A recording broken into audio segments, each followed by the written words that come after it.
Hello folks, welcome to the channel. If your Bluetooth headphones are not working, then watch this video to make them work again.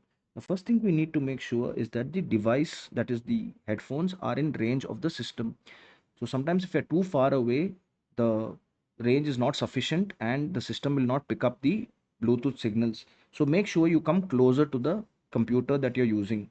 The second thing we need to do is to run the Bluetooth troubleshooter. So we will right click on the start button, go to settings, and then click on system, look down for troubleshoot and then other troubleshooters, and then we will click on the run Bluetooth troubleshooter, and this should usually solve the issue. But if it doesn't, then we will repair the Bluetooth device.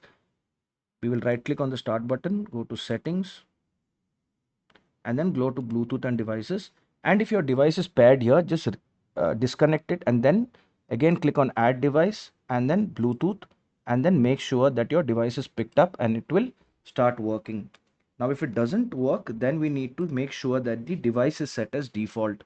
So we will go to the change sound system setting. So we'll look for sound in the search bar and we will come across this change system sounds, click on it, and then click on the playback tab.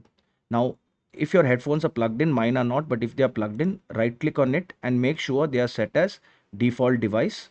Click on apply and then click on OK, and then it should start working. But in the rare case that it doesn't work, then we will do the final step, that is to restart the Bluetooth audio gateway service.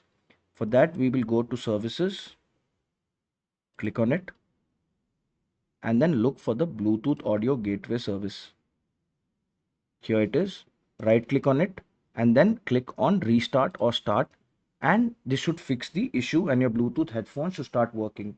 If this video helped you, then kindly subscribe to the channel. Enjoy your day.